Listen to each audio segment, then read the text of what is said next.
We are live. It is 3:04 Central Standard Time in the United States, 9:04 GMT in the UK. This is the Nomad Tech Project with Sam and Joe. Hey. Coming to you live this 8th day of February 25. And in the United States, it's kind of an important day here. It is Super Bowl Sunday. It's Super Bowl Sunday. I mean, in the UK, they really don't care about that. Although, the NFL is kind of getting some traction over there that people at least know about it. I think they maybe watch. Not a lot of people watch the game. It's not a big deal for people in the UK, well, but people do have Super Bowl parties here. But the thing is, it's quite late, isn't it? Well, I think it's 11 o'clock. It starts here. Yeah, I think usually, and it has a weird start time. It always starts at like 5:16 or some weird stuff. So they never have like the normal start times like 3 o'clock or noon. It always starts at like 5:28 or 5:14. It never starts at like a normal time. It's always this really weird time. Hey, Scoop, what's up? Suckers, yeah, that's us. We is B. Anyway, so we are live on Super Bowl Sunday. Of course, I had to look it up a little bit because I wasn't 100% sure. It's New England Patriots, right? And Seattle Seahawks. So I know Scoop's super excited because it's the Seahawks. Let's go. And actually, I'm probably cheering for the Hawks just because I remember in 2015 when they they kind of blew it a little bit. I mean, I don't say blew it. I think it was just really good play. I would have ran the ball. Marshawn Lynch was supposed to have the ball. It didn't happen. So we're repeating it again. So this is he's a Chiefs fan. Okay, well there you go. Yeah. So it's just Seattle for the football, the other football. Ironically, though, I think wouldn't it be funny in the UK if they called American football soccer? Just because being assholes, that'd be kind of funny. They call it football and they have soccer for American football. That'd be kind of funny. So anyway, I think we're going to start that. We're going to start that as a trend. Okay. I really don't care about the two teams. I kind of wish the Seahawks would win just because it's been a while since they won one, and they kind of got, I don't actually dislike the Patriots. Actually, when they were winning Super Bowls with Tom Brady, I was actually kind of a fan. So we'll see. I don't know. I do think the Seahawks are going to win. I think they're pretty strong. They both are. They favorites. Well, if you go by the betting lines, I think they're 4.5 4.5 points was the last time I heard it, but it might be higher. I don't bet on sports. I just generally think that's a bad idea. I don't know if that's a real big thing in the UK. I'm sure it is. Sports betting. Oh, of course it is. Yeah, of course. Yeah, and then, I don't bet. I mean, I guess if you bet on football games or whatever, it's fine if you want to go and bet $50 on a game. Actually, Sam, this is very relevant to tech, because now you have the betting apps. Live and you've got FanDuel and DraftKings and all these all other sorts, and with football, soccer, it even adjusts now, so it lets you cash out early if it looks like you've got the bet. It will change. Well, I guess you get penalized. You lose 10% or something if you cash out early. It will let you cash out. Say it looks like your team's winning, but the game's took a turn, and it looks like they might concede late on. They'll offer you to cash out, and it's instead of you get your 50 quid back, you get 30 quid back. I guess instead. Exactly. I guess it's not too bad. I don't bet on sports just because I have terrible. It's a mugs game. That's what they call it, a mugs game.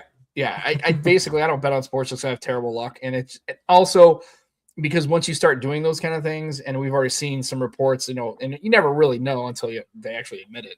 But when you get that kind of stuff going on in sports, then people start point shaving, people start throwing games, that kind of shit. Or they'll have things like the line's 4.5. And I don't know much about gambling in sports. I don't know, but basically, if they beat, I don't know how it works. Anyways, but they were saying they knew the spread was going to be 4.5. So instead of maybe going for a field goal and then making a 5-point deficit, they would not go for the field goal. So it would still be a 2-point deficit. So they would still be under the line. It's you stuff can even like that. Bet on how many corners there's going to be in the game, how many free kicks, how many silly. Yeah, they do all sorts of stuff like how many punts. Will there be a punt before the?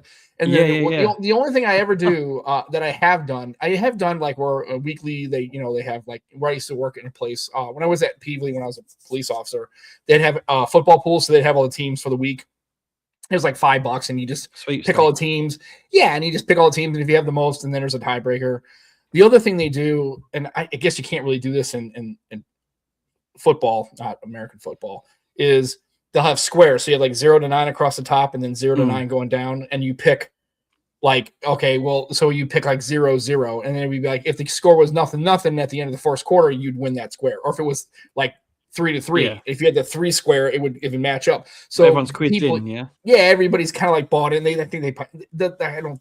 Those are the things I've done before, but it's like full on. They're a little bit of fun, aren't they? A little bit. And then in my current job, we're not allowed to gamble like for wagering or anything. And what they used to do, although they didn't do it this year, I don't know why. The March Madness, the NCAA college basketball tournament, it's in March. I don't know if you guys have heard of March Madness, but what they'll do is they used to have like in the bank, they would have brackets where everybody could just like the whole bank could just basically fill out a bracket. And it was funny because mostly women won because they would pick for different reasons other than what men would pick for. And then usually they were pretty successful. But the other thing they used to do is in the main auditorium where they have like all the presentations stuff during like the Thursday and Friday games, you could go up and watch. You could sit there at lunch. So I used to take my laptop and go over there and work on stuff. And then had the big, they'd have like the first play-in games of the tournament. You could sit there and watch them at work, and they kind of had it on for people who could go over there. It's kind of cool. So yeah, with all the new apps now and technology, and it's a big thing, and a lot of people do. I wonder how many people actually have some kind of sports app on their phone of some kind, whether it's DraftKings. A lot of betting shops have closed. Like I know they have in the UK. Because not as many people. You'd see people sitting there all day, like betting on horses and stuff, but they can just do it on a phone now. Right. And it's like they're betting on just not horses, they're doing auto racing. I've seen tennis matches being bet on. Pretty much any sport, really. I'm sure in the UK, cricket, squash, if they play that, all these kind of things that you can kind of bet on. And like I said, not just the outcome of the game, but things in the game. How many overs would this team get? I mean, how many goals will this person score? Will there be, how many corner kicks, free kicks, penalty kick? Like, will there be a penalty kick in the first half? Like those kind of crazy kind of things you can bet on. I guess you can bet on anything now. Yeah, pretty much. So that game starts, and then and Scoop did confirm that it is 4.5 is the line. That means the Seahawks are 4.5 point favorites, which means they're the favorite.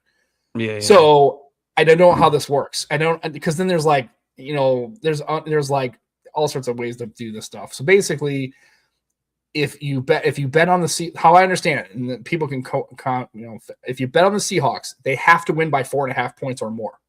Like, so if the Seahawks only win by 3, you essentially lose the bet because they have to. That sucks. Well, that's what I'm saying. It's like that's the line, so it's not even, right? So, or you can do stuff where you can bet on. There's parlay. There's all sorts of crazy stuff. I don't understand any of it. Like, and the guys that I work with at my other little bartending gig, they all bet on sports and they know all this stuff, like how that, like minus this and 4.5 that and 3 points. I don't know anything about it. Sounds like you complicate it more in the US. Yeah, it's a lot more complicated. But yeah, so basically, essentially, so if you bet on the Patriots to win and they win, and the game's only a 1 point game, you actually win even though the team didn't win. Like that doesn't, and it's weird. So you don't have odds like 3 to 1. Well, I don't know how it works. They may have that. I don't know what this, like, I know when they have other odds, they have like when you bet on stuff. I don't know how it works. Shouldn't even really comment because I have no idea how all this betting works. Well, the net minus this and minus 2.5 and 4.5 points. Well, Sam, this is us every week, isn't it? Right. We don't know what we're talking about. Well, I'm just commenting on it because I don't know, but that's what I'm saying is, so the favorite currently for all the people who are betting, the Seahawks are favored to win the game because I think they are better and I think they probably will win. But I mean, the Patriots have a good team and their coach is really good. So we'll see. It's going to be a fun game. Though. A one-off game, though. That's the beauty of a one-off game, though. It can go anyway. You just never know. Right, and that's what's cool about championship games when it's just a one and done. Right, this is it. If you win, you're in. If you lose, you go home. Right, you're just Arsenal made a final. Oh, okay, but they don't have like playoffs, and so I don't know how they just do it by points, and like if you just have the most points and you win by ties or win by tiebreakers. Knockout. No, this is a knockout cup. Okay, so you can't. Yeah. So it's like the World. You can't lose and you're out. It's like a tournament. I mean, it was 2 legs in the semi-final. We beat Chelsea 3-2 in the first leg, and then we beat them 1-0 in the second leg. So 4-2 on aggregate. Cool. We're playing Man City in the final. Oh, that would be a good match. I think yeah. Mm-hmm. Oh no, I don't think it's Man City is as strong as they were in the last couple of years. I think they played well today. They beat Liverpool 2-1 at Anfield, which is a tough place to go. Right. That's where all is that where all the Liverpudlians, like your favorite people, the Scousers. Yeah. Anyway, we'll see. We're gonna switch gears to actually tech. I mean, we should probably do. Why not? I mean, why not? I've been noticing the last couple of days. I guess MKBHD put out a video about silicon carbide batteries, and I haven't watched it yet. I haven't either. I honest to God, Friday I was busy, and then Becky and I went out to dinner, and I kind of realized now I could have.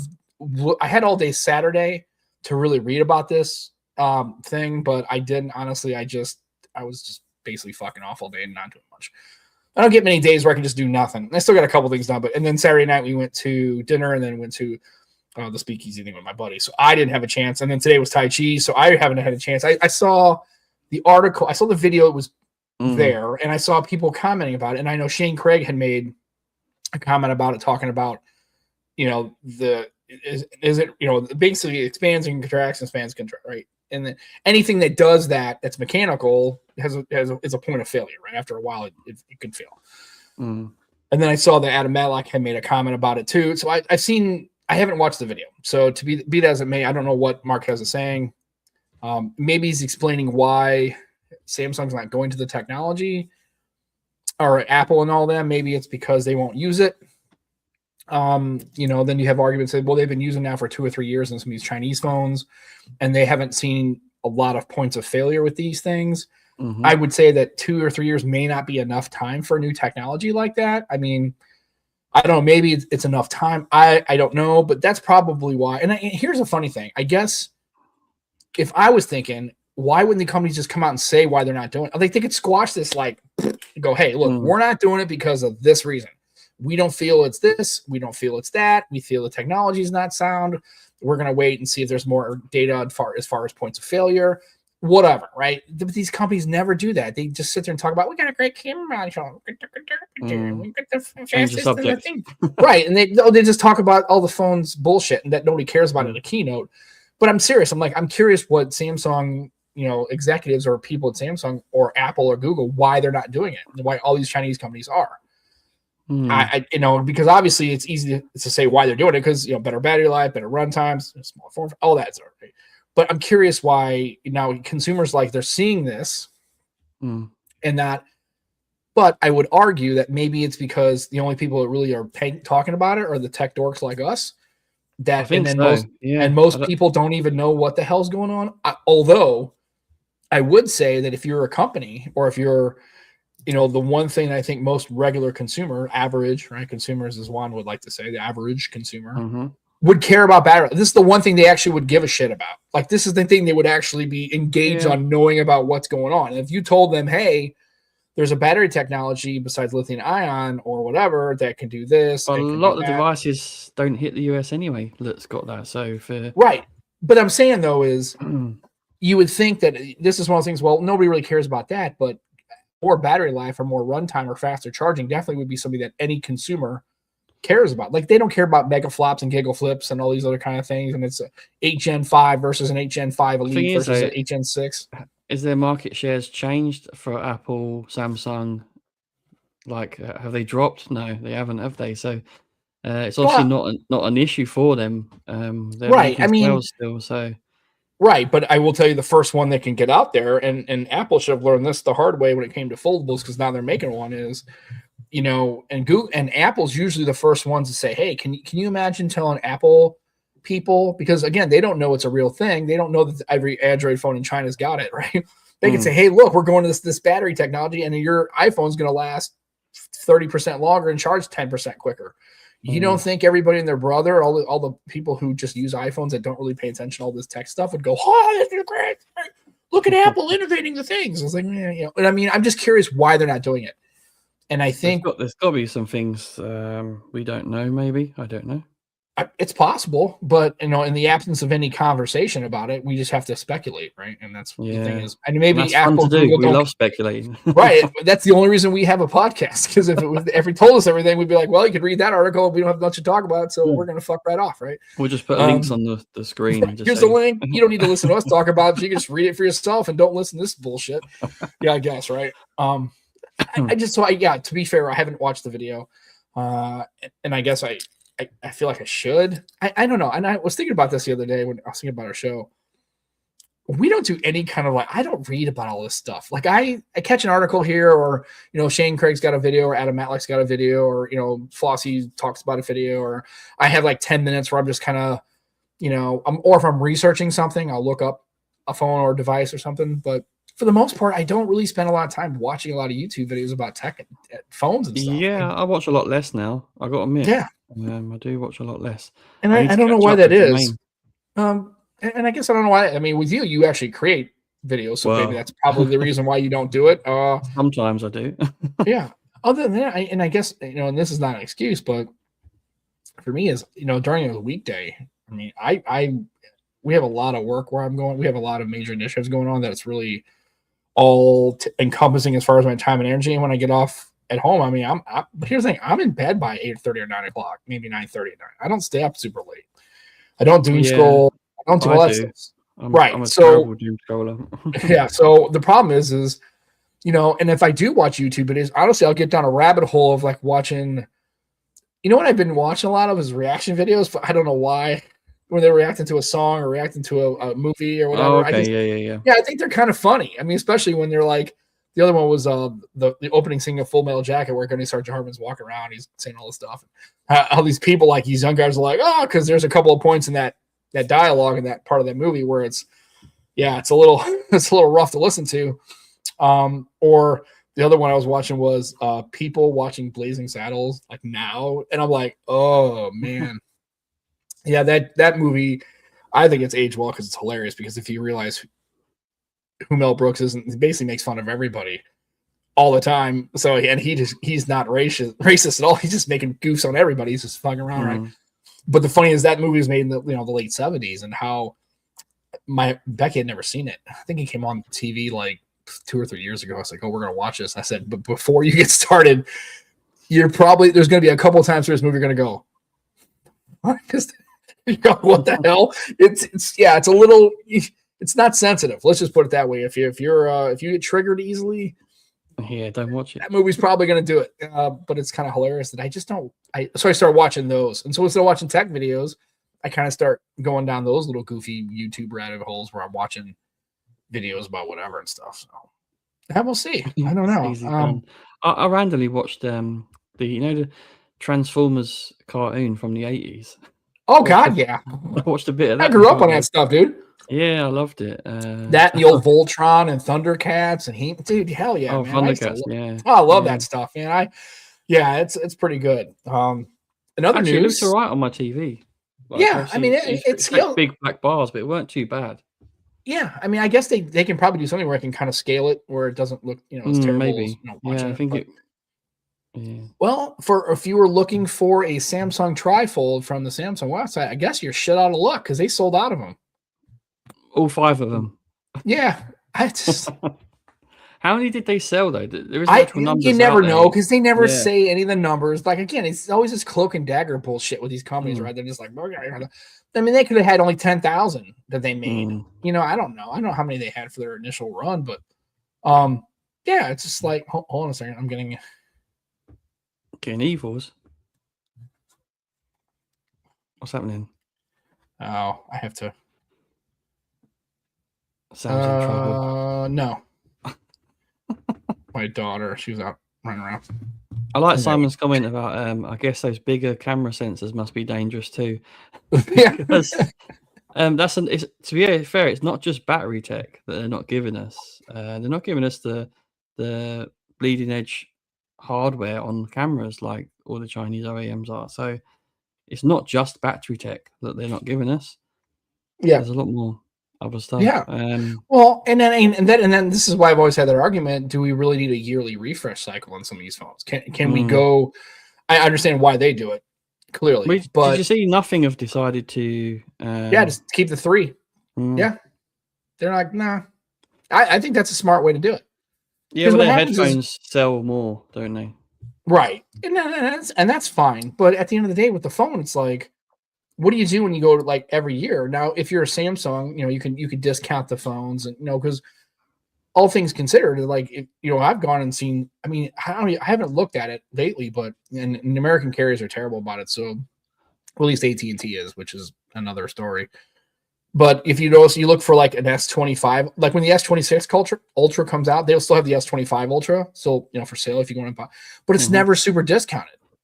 So it's like, okay, well, if I get the S25 Ultra for $12.99, or like now it's $9.99, but the S26 is now $11.99. Why would you, unless you got a super, now if it was $6.99, there you go. Then hell, I'd probably go for the S25 and save yourself some quid and be out the door, right? I think you're going to get a good device. But when they're so close, especially at carriers, now obviously on the resale market, you could probably pick up an S25 Ultra now, probably about $650, $700, right?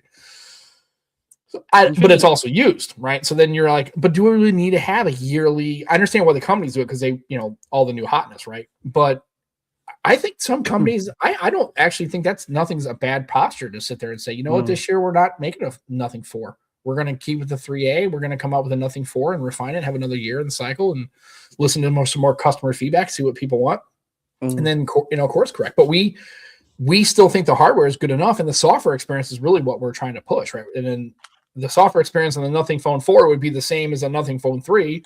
So we'd rather just focus on the software experience and refining Nothing OS. Yeah, their software is quite good. Yeah, it would be interesting to see what they make in 2 years' time, sort of thing. Do you think they're going to make something that's going to blow everyone away, or do you think it will just be nothing? I think it'll be something that I think one thing they will do, and they seem like they've done and try to, is really focus on customer feedback and what people are asking for and not asking for. Seems like they do listen. Yeah, it does. Yeah, they seem like, well, and smaller companies can do that, like, and then so I don't know. I think the companies need to do that. Well, I mean, and at the end of the day, it's like, well, what's Samsung in the market for? It is to make really good phones that people really love, or are they there to make a profit? Because people are going to buy Samsung phones kind of like no matter really, I mean, unless they come out with just an absolute stupid phone, it's ridiculous. The people are going to upgrade to the S26 Ultra or S26 regular or whatever, probably right away. They don't even think about it. If they're ready to upgrade because they're sitting on an S21 or S22 Ultra and it's kind of getting a little long in the tooth, they want something new and shiny, they're going to upgrade. They don't really care. And they're going to buy Samsung because that's the phone they know. Did you see the leak with the privacy stuff, though, on the S26 Ultra? No. Apparently they've been... So it's pretty cool, actually. It looks like it's a hardware thing, right? So, because a lot of people get privacy screen protectors. Yeah. So at certain angles, stuff will be blacked out to other people viewing angles. So, like, the now bar, for example, that'll be blacked out to other people at different angles. And it's hardware based, though, on the screen. So it won't port back to the older devices. It'll only be on the 26 and onwards. Apparently, Samsung have been working on it for 5 years now, so they say. But it's really interesting. Like, it's something they're really innovating with. Because I know a lot of people like them privacy screen protectors. This would stop needing to get that. I will tell you that if I were like you do, and I'm on public transit a lot, and I have a lot of people around me and stuff like that would be an absolute mandatory for me, is to have one of those, because I don't know how many times you're sitting there, and I don't look because it's kind of far away and I'm not really necessarily paying attention, but it's very easy, especially where I work. We have or if you're at like a football match, right, or if it's sporting events, you have any kind of terraced seating, right, where it goes down. The people who not sitting right in front of you, because obviously their heads in the way, and they're like this, right? Probably like that. But the people who are sitting to just their right and left, you can see literally everything they're doing on their phone, because you're only 5 to 7 feet away, and they're offset and lower than you. And you could just look over the phone, and they could be, or if you're on a flight, those seats are real close. If you're sitting in the middle, it's very easy to look over and see. Now, and again, people, obviously, because human beings are kind of trashy, some of them, they're sitting there watching porn and shit, and there's like kids around you and stuff. I think it's tacky to watch that on a plane. Well, I'm telling you, people do that. But also, fuck yeah, dude. Are you kidding me? Wow. People are stupid, dude. I mean, people are, when I see, they are so completely oblivious that they're in public, and not just that kind of stuff. They'll just be like the other day, yesterday. No, it was this morning. Actually, I was walking through Costco, and there's a lot of people, but it wasn't many people. And there's a cart. And there's another cart, but somebody had put their cart right in the center, and they walked over to get the beef thing or chicken or whatever they were picking up, and they were looking at it. But you left your cart right in the middle. So like literally nobody can go around and there's like two people. Nobody wants, and it's this weird thing about nobody wants to push like a half empty cart out of the way. Not my problem. I just go, I just shove it all the hell out of the way. Yeah, right, but I mean, people just like left their cart in the center. Like people just when they're staying in line or doing something, they're just like oblivious that they're in the way of other people and they're just not paying attention. So it makes sense. I've seen people, or if you're sitting there and let's say you're working on your banking app, you don't want people to see what your balances are. I mean, they can't see your account number, and that's why they obfuscate some of that stuff in these apps. But if you're typing in something in a free text field and you're typing in your address, I don't want somebody to sit over my shoulder to see my address and see that I'm driving a car. You know what I mean? That could be a really good feature, couldn't it? Like, I mean, yeah, I would say so, especially in some of these fields where you want to, if you're around a lot of people, on your phone doing things that are, productivity based, or you might be using something that has some PII on it or something. Yeah, you want to make sure that you're not, having people rubbernecking the damn thing. Or just if you're having a conversation with somebody and you're, having some of the conversations, I want to keep those private between me and the recipient. Exactly. I don't want somebody looking over my shoulder, reading the entire conversation, and then you can read their response too. At least when you're on the phone, you can only hear that. Usually you can only hear the person that you're in front of. You don't hear the other person talking. Yeah. Unless you're one of these fucking human beings that do this shit, walk around like this all day. Oh my God, blah, blah, and they're on speakerphone. I'm like, for the love of Christ, don't do that. Just don't do that, right? Get a pair of earbuds, right? If you want to talk and you don't want to hold your phone. I see people like this. They're listening to the person they're talking to. Oh, yeah, like this. It's like they don't know where the microphone is. It's like, right. It's not going to be a good experience for the other person. It's like oh God. Oh, we got robots. So yeah, I think it's actually. I mean, I like to. Yeah, yeah. The question is, I don't know how they're going to implement that, like in the hardware. I'm not sure what they're going to do and how to make that work. So I'm curious to see what that looks like. Yeah, there's my other question was. Yeah, well, and the other question I would have is, can you modify that, like what you decide you want to obfuscate, or can you turn it straight off? Or okay, well that's cool. Yeah. Because it's hardware based and it can turn off just different parts of the screen. That's so kind of of cool. Be interesting to see how that rolls out. And I mean, this is from the leaks, but I've seen an image that looks quite impressive.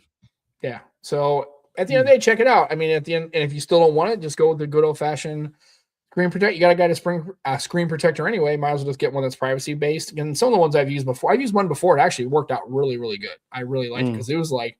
I mean, if you went just like 45 degrees off, you couldn't see jack. It was like completely. It was pretty cool.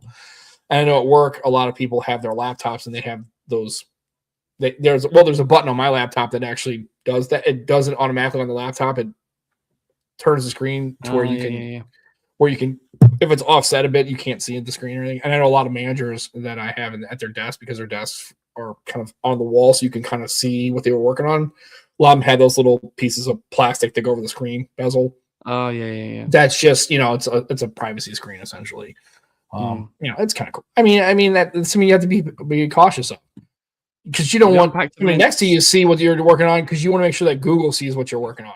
That's what's more important. That these big tech companies and advertisers can see what you're doing. That's really all that matters. Oh, they know exactly what I'm doing. Like right, exactly. They know everything about me. So again, they sold out, but I don't know how many units they had for sale. But even if they had like 1,000, I didn't. It's like holy crap, man! I didn't think that thing would sell out, because no carriers in the U.S. are going to carry it, which makes sense. I don't think they would. We'll see how it goes. Again, the only thing I don't like that I think I would really want to have is when you open up the screen to to this posture, like this. This is blacked. You can't see it. You know what I mean? It's got to be all the way open or all the way closed. Yeah. I know that's not possible, and I get it. It's a first world problem, right, with the phone. But I think that now when I open it up, I don't necessarily want to always go like full wide, 10-inch wide kind of thing. I mean, I don't think it'd be a problem. I think it'd be cool to talk about, but I think as a functional thing, it'd be good if you have it on a laptop stand or a lap dock or whatever. That's kind of cool. You got a nice. Certainly wouldn't pay that price, though, would you? For almost $3,000? No, I just again, I think it's cool, and I'm glad that they're doing stuff like that. But yeah, for $28.99, that's just too much for me to spend. It seems a bit more fragile than the other foldables, doesn't it? As well. I get. Well, you can only fold it a certain way. Not just that. It seems a little bit more fragile. Yeah, I mean, I don't know. I mean, I think it's for me. I don't think that my current workflow. I don't think I need to have that level of kind of thing going on. I don't need that for what I can do. Yeah, it'd be cool to have because then you've got like less letterboxing on videos and it's a little bit more of that kind of form factor. But at the end of the day, I don't know how the extra cost of using and then having to use that. I don't know. It just isn't. It just wouldn't be. It just doesn't work for me just now. I think it's cool though. I said to Ted as well, if anything needs that privacy feature, it's that thing. Imagine God, on the bus with that. Right. I mean, basically, yeah, you're sitting there and you're just like, trying to beat somebody in the head with that kind of thing. So, yeah. I don't know. I'm glad it sold out. And for those of you who did purchase one and you're waiting for your shipment, hey, that's cool. I just think at the end of the day, I think that for regular people who are using a phone, or even people like me who are early adopters of like the Duo and stuff like that, and I think we're pushing the limits of where I think you should like spend the money. Again, you spend the money any way you want. If you want to, if you get a good trade in, I don't know, maybe if you had a Fold 7, you just said hell with it. And you want to, if you paid it outright, if you can get the trifold for like maybe $1,200 after a trade in or $1,500. I don't know how much they would give you for the trade in. For the Fold 7, I have no clue. I didn't try to even figure. They're normally pretty good for trade-ins, aren't they? Right, but even if you got half off, but even half off is still like like $1,350. I mean, like holy crap, even half off is still a lot of money. I don't know. Again, I'm glad that they're innovating those kind of things, but I think the innovation really is going to come from camera tech. And the two things I think most people would care about really is the camera tech, right? Camera processing, and then battery life. I think those are the two things that really I think if they're looking for iterations or something, I think that's cool. I still want, so I did read an article, I thought, where it said Huawei was going to make another Pura X, right? I want that form factor. Yeah. I want somebody other than Huawei to make that. Yeah. That's what I want. I would be more excited about that form factor for me than a trifold.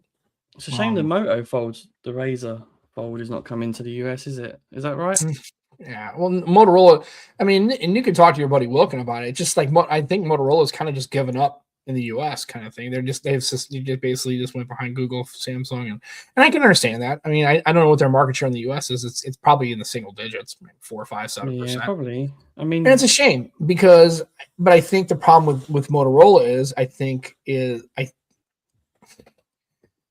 the software and the fact that the cameras aren't that good for people who are like, okay, unless you're buying, again, in the United States, you don't have a lot of, again, if you had Honor and Xiaomi and Poco and Realme and Vivo and the more budget branded focused phones in the United States, but really most people, if they're buying any kind of a phone, they're going to be getting Samsung has a budget range or a mid range. So, Apple does with, I guess they used to with, I guess the SE models, but they don't. Google has the A series. I think, I've only used the more flagship range from Moto, really, and the upper mid range, but I think their processing is quite good, and the camera's not bad. The signature looks really good. I had some hands-on, very short hands-on with that recently. We'll get into that later, but I think they're actually decent. And again, I'm not saying they're trash, but I'm also saying they're not bleeding edge either. And I have had a the Moto the Moto G stylus. I had one. The pictures were okay. The video was not usable. How much is that device though? How much? I think retail was, I think it might be $299 or $249. So you're talking about a budget device, really. Yeah, but I mean, at the end of the day, and I had my Razr, and it actually did pretty good. Video was not bad. Again, like I said, but if you're at that $600 range, and also too in the United States, it's a Samsung and Apple world here. Yeah, it just is, man, and it stinks because I think Moto is kind of doing what all these other companies. They've realized that the US is a loss. They're pulling out. I think they're baskets. They're pulling out of they're pulling out carriers, right? I don't think AT&T used to carry a couple of the Moto devices. They're not doing that anymore. They're pulling out of carriers, and that's really. And then the United States, once a phone brand is not available at a carrier store or any carrier, that's the end of that phone. Yeah. That's pretty much how it goes. And right now, the only phones you can get at most carriers in the United States are Samsung, Apple, Google, and even Google's kind of like you can't get the Pixel Fold. You get the original Pixel Fold, you could, and that's AT&T. But I think Moto's kind of decided that it's like the juice isn't worth the squeeze anymore. It must be so boring working in them stores. Like you only sell like a few. Well, I mean, yeah, and it's boring, but you know what? It's actually pretty easy for them because all they got to do is just walk in and whatever phone the person's carrying, they just get another one of those. Yeah, so when it comes to AT&T, probably 65% of the people walking in have an iPhone of some kind. So if they walk in with an iPhone, you're not even going to talk to them. There's no point of even trying to even show them as a Samsung device or a Google device. No. The only way it is if they walk in, like my daughter says, "Hey, I saw these flips. Like, what's that about?" And then you can show it to them. They're like, "Okay." But I mean, I don't think those people at the stores are talking people into or out of devices. I know that a lot of places, I can tell you that when I went to AT&T stores a couple of times when I'm asking about the Google Pixel, like the 9 Pro Fold and stuff, and I'm showing the phones I had, those people were actively anti-Google. They were they were anti-Pixel, every single one of them. Like, well, if I was going to get an Android phone, which I wouldn't get because I don't want one, I would get a Samsung before I ever get a Google anything. I was like, wow. I mean, the one guy just said they told the guy because the guy was returning it only for the fact that I think he was trying to come off of trying to get away from Apple and pick that phone instead of a Samsung device, and he was just returning because he just couldn't do it right.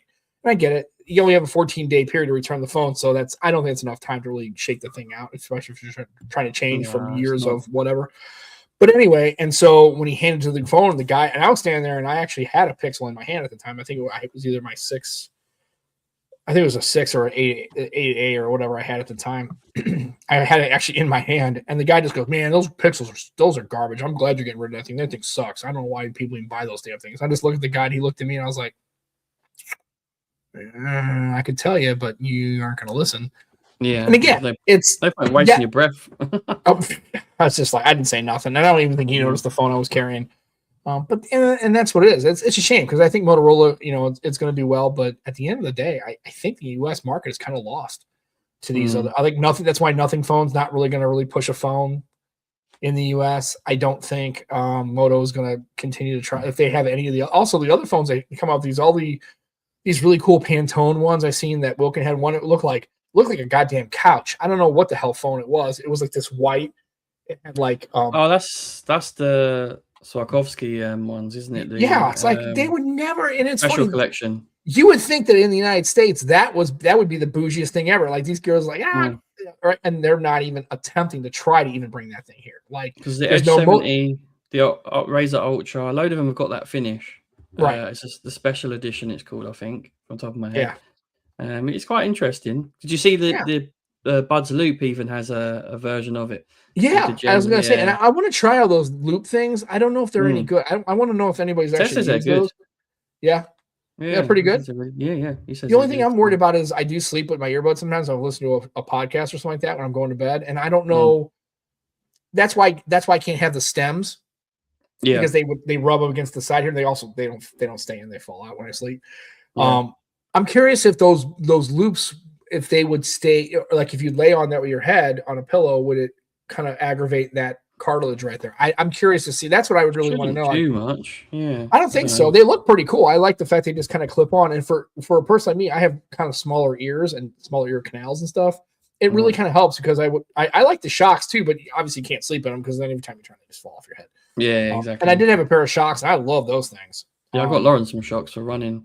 Yeah, they're great. I just think it was great because especially if you listen to a lot of spoken word or like audiobooks and podcasts, it's fantastic. I even think some of the music sounds pretty good. I mean, it's not obviously it's not as good as like a pair of high impedance headphones or over the ear cans, but of course not. No. But yeah, I thought they're made for. They're brilliant.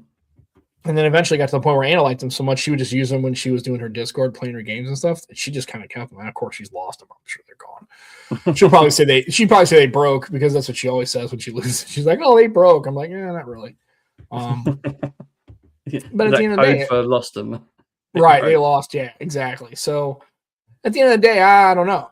We'll see how it goes. I like to check those loops out because I think they're pretty cool. So we'll see. It's just a shame because I really wish Moto was more of a force, and that's why I wish they had motivators. That's why I was talking. I was like, hey, if you were looking for an American to start up that process, I would try. But I just think Moto company wise, I think they're just I'm gonna send the hat tomorrow, Sam. I need your moto hat ready for the summer. Right, exactly. I'm gonna be going camping with it. That'll be my camping hat. So yeah, I want to see some pictures of you that on. Yeah, hopefully it fits you better than it fit me. Yeah, probably so. I don't know. It's depressing because after all, like the LGs and the HTCs and now Moto, it's like all these brands that have kind of been like at the forefront of. Well, Moto's not gone. Remember, they've just gone from the US. But I think they're still going to have the Razor, though, aren't they? The normal Razor, surely. I think so. Yeah, but I actually I thought the Edge devices were pretty cool. Like I would like to get the real thin one. I the Moto. They're 70. Yeah. I think they'll. I think they'll. If I can. I think retail they'll probably still sell the probably the G Play and the G and probably the G Stylus because you can pick those up. I loved my G Stylus. Other than the video, the phone itself was great. Well, actually, they're coming out with a Moto pen or a Moto Stylus that can work with all different devices, so Lenovo and some other devices. So apparently, it's going to work on the new Fold as well. So yeah, that looks interesting. I mean, yeah, like for me, I'm like at the end of the day, everybody's like, well, I have a Lenovo desktop. I mean, I've had Lenovo. Good, yeah, Lenovo. Yeah, great. I have my Anna's computer. That's my old Hannah. It's a Y520. The gaming laptop. That thing was solid. I think I spent like $900 for it. It's pretty well equipped. So it's not that I'm hacking on Lenovo. I like a Lenovo Motorola. I'm a huge fan of Lenovo Roller. Lenovo Rolla, exactly, or Manovo. I guess you can do it that way, right? Yeah, you can do it that way. Although it's not the parent company; it's the other way around. It's whatever. Yeah, it's at the end of the day. What are you gonna do? So it sucks. I really wish that Moto wasn't kind of having a more of a. I think it makes sense from a business perspective, but for the same time, as a consumer in the United States, it's just one more device that I think that. Just not available, and it just makes it even more of a smaller and smaller pool to fish out of, and it kind of sucks. I don't like that. They obviously care about their brand on the world stage, though, because if they're one of the official sponsors of the World Cup, aren't they? Yeah. So Motorola obviously do care. They sponsored the because this is where I got hands on with the signature. I saw Wilkin at the Ladies Champions Cup. I watched the mighty Arsenal win in the semi-final and then the win in the final at the Emirates. Both great nights out. Like Arsenal ladies are excellent football teams. Corinthians gave us a good game, but we was all over them. It was frustrating as hell that it went to extra time, I've got to say.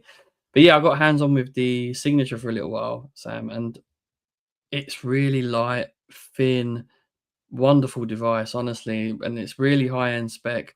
It's going to be, I think it's selling for $899 here in the UK. When you look at the specs, that's undercutting the big flagship devices, isn't it? Really, so it's a really good price point. The camera system looked really nice with a decent telephoto, but I only used it for a very short period of time. But yeah, it's exciting. I can't wait to get hands on with their Fold as well. Their software is very pixel-like, isn't it? Yeah, I would. Yeah, I just like the way.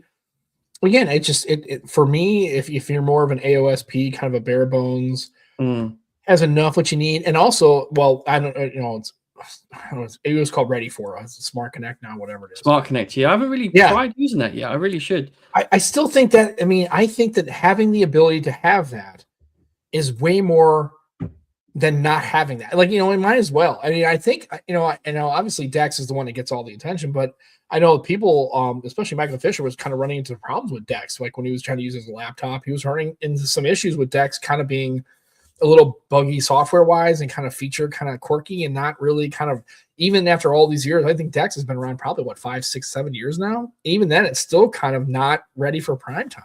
And that makes you wonder, that makes you laugh because then you had Continuum on Windows Phone that seemed like it worked pretty damn well. And even on the HP Elite X3, you had the actual metal. Dude, I really wish I still had that. I had the whole deluxe kit that had like the dock, and the dock, dude, was like, when I tell you it wasn't like this 3D printed plastic. kind of ones. I mean, this thing was like a solid metal stand, and it had like had a Ethernet jack in it. You docked it right in. It was really, really well done. It was not a cheap thing. Obviously it was more for enterprise and commercial use. It really wasn't for commercial use kind of thing. But it's just a shame that, that in the United States thing, everybody just has a computer, has a laptop, and it's easy to get the US. So that feature may not land as far as US consumers because it's a shame because I'm all for people getting more from their mobile devices. That's why I like next dock stuff. Yeah. I think next dock is great, but who's really going to use something like that? And I just don't think people know it exists. And so we'll see. Well, it's one of them though. Like, at least I got a comment. People prefer to see and feel the fun. The US most people often install the payment plan. Yeah, I mean that's true. Yeah, I mean I don't think that's necessarily an American thing. I just think it's the carrier thing that's always a problem, especially AT&T. Then they have to go through all that shit with certification, which kind of is a pain in the ass. That's what the only thing I'm worried about with the Clicks communicator is, they say they're going to work on it, but I mean, getting AT&T certification is just stupid. I don't know why AT&T does. That's another reason. And I know I can hear Sean. I can feel Sean in this chat looking down. That's what I experience though, Sam. Like I'm seeing growth on online shopping with mobile devices, right? In the UK. Yeah, like where I work, I see a lot more click and collects these days. Like phone launches aren't what they used to be, Sam.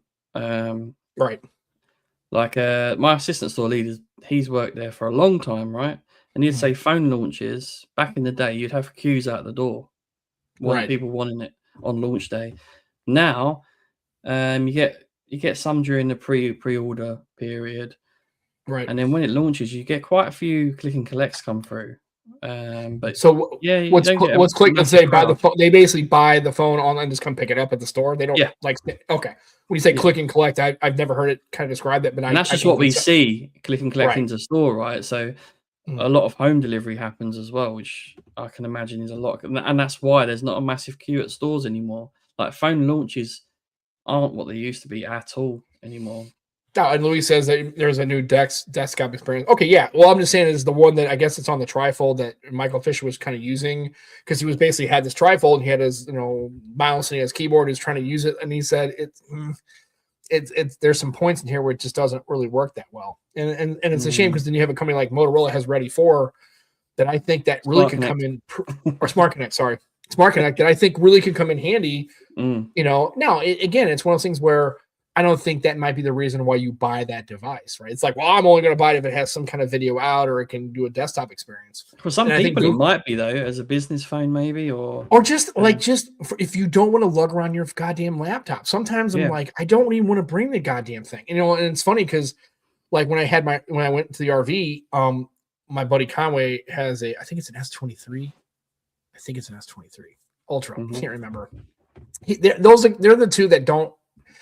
The funny thing is I felt good because Kara, his wife, actually had she was LG user. She had LG phones. Oh, nice. And I did too. And then eventually LG wasn't available and they were kind of, so I suggested she really liked LGs because of the camera. She thought the cameras were pretty good. And she was just used to the interface, right? She was used to the UI.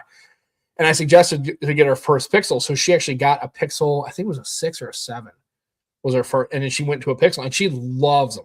I mean, she still has the same Pixel and I think it's the 6 or I think it's the 6 Pro. I don't know which one it is, but I know it's been a while, but they don't change phones very often. Like Conway will keep that. Yeah. He might get the S27 Ultra, maybe. and he knows. But like I said, they don't upgrade their phones, but with him, when he's in the camper, he takes his because it doesn't have an intent. Well, it does, but whatever.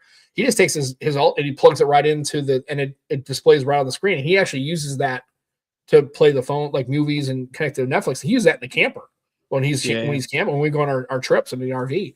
And he loves that thing. Where I plug in my Pixel, it goes boop, and it just goes, oh, we'll put your app tray on the screen. You can't really do anything. And when it opens up, it's like this little window. It's like, And that's another reason why, for people that, may not be business professionals, if you don't want to lug around your laptop or your tablet, and I have my OnePlus Pad and it has it doesn't do anything, right? So, Yeah, I don't know. And what about a Fire Stick? Yeah, the Fire Stick's good. Or if you've got a Chromecast or a Roku stick.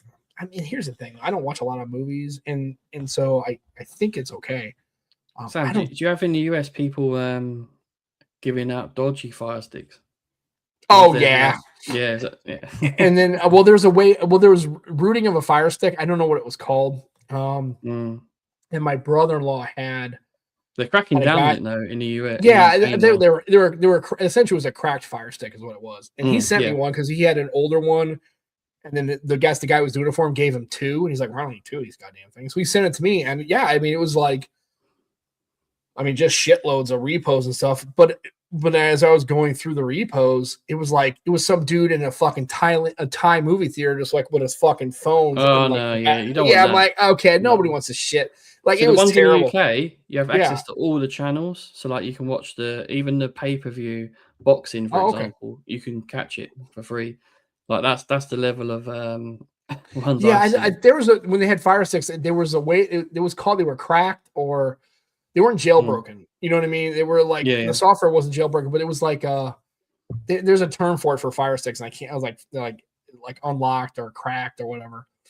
The other thing the only thing ever I did, which I probably shouldn't do, I don't get it, could fucking find me. It was I have one of those little mini Super Nintendos. Right, it's like a little mini, and you plug it in, and it just has the control. And actually, the controller is actually the original. Well, it feels pretty much like the original Super Nintendo controller, but obviously because it was an SNES little mini thing, it actually only had side load. I don't. Was it called side loading? I thought it was like fire flashing or fire sticking or some shit. I don't. It might have been side load. Andrew's probably right. Fuck. That's probably a glamorous name. I know. I think I thought it side load Sam. Oh, side load Sam. Oh, me side load Sam. Yeah, that's what I am. I'm joking, but that rings a bell. Yeah, there was anyway. So, what was cool was I wanted. There was a lot of Super Nintendo games where there wasn't on this preloaded one, or they had a thing where you could actually load ROMs on it. So ones that weren't on I think it came like 30 games, and it covered most of everything, right? The stuff. But there were other games I kind of remember when I had my old Super Nintendo or my old Nintendo. And then what cool was it led you to flash a bunch of ROMs onto the thing. And I realized if I don't own the cart, flashing a ROM is against the law. I get it. Be that as it by accident. It was accident. Yeah. I mean, I just happened to stumble upon it. I don't use it anymore. It's just sitting in the shelf. Actually, I haven't turned the thing on in a while. But it was kind of cool. So that was the only thing I really kind of ever mess with as far as trying to get it to work. And that's probably the one thing that probably nobody their brother probably ever tried to mess with those, because I think they had a regular Nintendo and I think it had a Super Nintendo. It was like it literally looks like a console. It's like this big. It's like this little mini. It would have the regular controllers and you would just load it up. And it was just emulated games, right? And you had like 30 of them. Hacked Fire Sticks. That's what they are. Yeah, and they can watch anything. Yeah, it's crazy. And a lot of that stuff looks pretty dodgy, but some of that stuff is like you're saying. It's all the pay-per-view, all the movie channels, stuff like that. Now, it's very tempting, isn't it? Like to get one. Well, and then the funny thing is I don't know. I haven't used one in such a while before all like the Paramount Plus and all these streaming services came out. I'm wondering if it kind of gives you free access to like Paramount Plus and Netflix. I don't know about that, but I know NBC Universal. I don't know. I don't know. I haven't used any of that stuff. But again, I don't watch a lot of TV, so for me, Yeah. And actually, what I do is if I do watch stuff, it's just through my PlayStation 5, right? I have like Netflix, and we do have Paramount Plus, and I think we have Amazon Prime Video, Apple TV, we've got Disney Plus. Oh, we have the Apple TV too, and that's pretty good. The problem is with Apple TV, there's only 1 or 2 shows I don't watch a lot of television, and I go on the shows all the time. I'm like, oh, that's like a pretty good show. Hell, I've even started watching the new season. Huh? Hijacked. Okay. Idris Elba. Okay. Yeah, everybody, every house in the UK has a Fire Stick. That probably makes sense. I wonder, is it just because their local broadcast TV sucks? You don't? No. Oh, then not every house. Apparently at Joe's house, they don't have a Fire Stick because Joe doesn't have one because he's not cool. I'm tempted though. Very tempted. Well, now is it not live on air? I'm not tempted at all. No, it's illegal. Right. So at the end of the day, it's is that what you use to get like just regular access to streaming services, or do your TVs are like smart? I would assume you have smart TVs that have access. You can like do Netflix and all that kind of stuff. How does it work in the UK? Do you have to have a Fire Stick to do like all those kind of things, or no? So I mean, I've got a smart TV, so it's got all the apps on there. Right. Also, I've got Virgin Media, so I've got all the apps through there as well if I want. Okay. And to be honest, you can cast stuff from your phone anyway, can't you? Mm-hmm. Yeah, that's what I'm saying. If you really wanted to. So yeah, there's loads of ways to do it. Again, if I watched a lot more television, I would probably. I mean, hell, the new season of Fallout came out, and we really liked the show. I've been watched that. Yeah, I haven't. And then we had Landman. I think I watched the first 5 episodes. I've just been so busy. I've been watching any of that. We did go through The Diplomat. That's a baller show. I love that show. Okay, I've checked it on Netflix. Yeah, it's really good. And I actually like it because it's they're in the UK, right? So they're going with, it's kind of cool because it has that connection to it. So for me, I really like it. But I just think it's a really well-written show. Kind of has House of Cards. It's a House of Cards thing, but it's not as sinister as the House of Cards. Like House of Cards was like sinister. Like that's in like a horror movie almost. I've started watching Animal Kingdom. I don't know what that is. Is that Animal Kingdom? Is it like as a show, or is it actually like a documentary about animals? No, it's not about animals at all. No. Oh, okay, I don't know. I think it's called Animal Kingdom. Yes, it's from 2016 originally. It's 6 seasons. It's 8.2 on IMDb. I'm quite enjoying it at the moment. Okay. Yeah, check it out. I haven't watched the rest of this Landman season. We watched like the first 4 episodes. And I just kind of got busy and forgot to do it. I haven't watched any of Fallout. The only other show we did watch it. Yeah, we did watch The Diplomat, and that was I like that show. So we crushed that one for the season, and then so we'll see how it goes. We don't have 4,000 channels. Yeah, I mean some of those. I don't know if it was 4,000, but the one that he gave me, I think had like 200 or 300 different kinds of I guess they were I guess I don't know if they were channels per se. I think they were more like repos. They had like more of a lot of those sound like the same channel in different languages, though. Right. One's in like Tamil, and one's in Thai. I'm like, okay, well, great. I guess I can watch the show in Chinese. All different. I guess, I'm sure. If you learn a different language, it'd be quite useful, I guess. Yeah, I mean, not many places in the United States you can learn Tamil, so I don't know. It's kind of hard to find out. I mean, it's but at the end of the day, it's really weird. I don't know. We'll see how it goes. And then of course we had the Pixel 10a, but I looked at the specs, but I mean, it looks like it's the goddamn 9A again. Did they actually do pretty anything? Much is, isn't it? Like, if there was not a reason to skip a goddamn generation, I think the 10A is like the perfect example. He was like, why the fuck would you bother with that? Yeah, I mean, identical. And I'll tell you right now, don't sleep on the A series if you have a Pixel. Kaylin, I remember I bought her the 9A. Yeah. I bought the 9A for her because remember we were having all those problems with the trade-in. They screwed up my Pixel for fucking 4 months. And so I bought her the 9A because she just didn't want to use any other phone other than the Pixel. Although, what's funny is she was using my LG Wing and she loved that phone. she thought it was great. Though, isn't it? Yeah, it's cool. Right. I just needed a phone that it was locked to AT&T and I wouldn't get all jacked up. And then so we finally got her the 9A. So when I got the 9 Pro XL back to running, I said, hey, do you want to go back to your 9 Pro XL because you had that phone before it died? And she goes, no, man, I love this phone. She loves her 9A. She's absolutely will not give it up. She might even get another A phone. But I just looked at the 10A and the specs. I'm like, it looks like the same goddamn device. It's almost criminal. Though. It's got a different chipset. Is it the G5 in it? Yeah, so I don't know. There you are. It's an upgrade. Sure. Although you can probably get a 9A for what, like $250, $300 maybe. And how much is the 10A is going to cost you at $499, right? Probably $499 retail. Google know that the 9A customers aren't going to be the ones getting the 10A though, are they? Oh.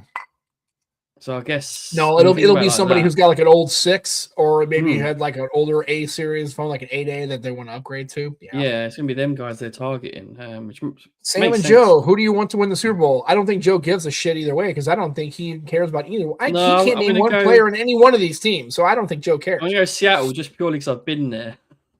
Oh yeah, there you go. Yeah, and I would say Muhammad. I would say I'm going for the Seahawks as well. Not because I don't like the Patriots. I actually do like the Patriots. I was a big fan of them winning Super Bowls, and the fact they were that good for that long in pro football American football is kind of nuts. I mean, the fact that they were that good and they had the most appearances, I just think at this time, I'll tell you this much. If it comes down to it and it's the last play of the game and they're on the 4-yard line, they're not going to fucking throw the ball. I don't give a shit. It just because, God forbid, if they actually threw the ball and it was intercepted or incomplete and they lost the Super Bowl because of that, the whole universe is never going to let them live it down. So I guarantee if we get to a point where that's the last play of the game and the Seahawks need this play to win, they get a touchdown, they win the game, I can almost guarantee you if they're within 5 yards, 5 or in, they are not throwing the ball. There's no goddamn way. Because if they throw the ball and it fucking fails again, we'll never hear the end of it. Because I still hear about people bitching and moaning about the fact they didn't run the ball for that last play with Marshawn Lynch. We'll see. But I know Luis he's going for the Patriots. It's a hometown team. You know, and here's the only thing I will say, kind of giving shit to the Patriots. I'm like, Tom Brady leaves New England. Bill Belichick leaves New England, right? And they had a couple of seasons where they weren't very good, right? And then here we are 3 seasons later. Now they're back in the fucking Super Bowl. I'm like, Jesus Christ, you guys weren't even bad for like a fucking nanosecond, and now they're already goddamn in the Super Bowl again. It's like the Bears had like the 80s where they had a really good team in the mid-80s, right? And then they weren't very good. And then in 2006, they went to the Super Bowl and lost. And then after 2006, they literally fucking sucked the entirety of those 20 years of seasons, right? And now this year, they didn't even make it out of the divisional round. They made, but they're actually on the upswing. But we had to wait 20 years for them to be kind of decent where it wasn't embarrassing to wear their shit in the street, right? And then you got the fucking Patriots who won a Super Bowl. Tom Brady, right, has been gone for a couple of years, and they've had like 2 or 3 seasons where they weren't very good. And now they aren't just like made the playoffs and are kind of up trajectory, like they're getting back to prominence. They went from like 4-12 last year to the Super Bowl. It's like, God damn it, man. They don't even know how that works, like in the US, like because we do transfers, don't we? We buy and sell players. Right. So it's like a loan. Right. You loan players, right? So they're still under contract. So I guess like it's like if you played for Arsenal, they would basically loan you out to Liverpool for a season, and then they would give Liverpool money. Yeah, so but you'd still be under contract by Arsenal, right? You'd still be paying. So I'll tell you a good scenario we've got at the moment, right? So Nwaneri, really great young player. He's currently not getting in the Arsenal first team because we bought a load of good players. We've got a really good squad. Right. He just has no place to play on the first team, right? But we want him to develop, right? We still want him to get first team football somewhere. So we send him out on loan. And there's going to be a lot of takers for him because he's. So that's what it is. So it's instead of sending him to like a Champions League or a minor league team, they'll send him to another Premiership team that probably could. He's actually gone to Marseille. He's gone to Marseille in France. Oh, so they can go to a completely different league, right? Yeah. And then play on their first team and get the experience and get play time and all that kind of stuff. Oh, that's kind of cool. And now, so how does it work with the salary? So he's still under contract by Arsenal. Do they pay more the salary, or that'll be agreed as part of the loan? Sometimes a loan, there's a loan fee sometimes at the start, and then you agree what percentage of the salary they pay. Sometimes it's 100%, sometimes it's less. It depends on the loan, right? If it's for the development of the player and they go to a lower league team, Arsenal are going to say, we'll take the hit on the wages. Right, because those lower league teams probably can't afford to pay the salary, right? Exactly. So it's like, let's get him playing time, right? Let's get him developing. So it all depends on the loan. Whereas Nwaneri to Marseille are a big side. They're probably paying a big chunk of his wages because it's a good deal for them, right, as well. But you do get some loan deals where there's an obligation to buy. So you agree the fee as well. So, and there's a lot of things I think that English football, like I like. First of all, I love relegation. I really wish the American sports would do that because it's so great.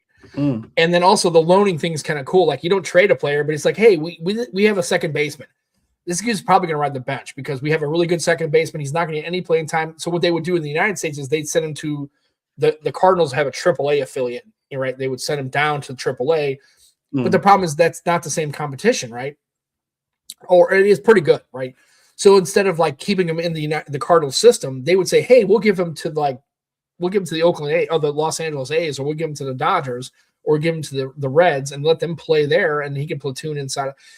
It's just cool. I always, but I never understood how the loan works and like they pay. Do you pay? Do we split it? I guess you can do it any way you want, right? Any way you want, really. Yeah, you just agree it in contract and done. But like, how does it work? Like, So you have draft, don't you, in the US? So yeah, so what happens is, so like, well, let's just say for like the NFL, because that's probably the most one you would know about, right?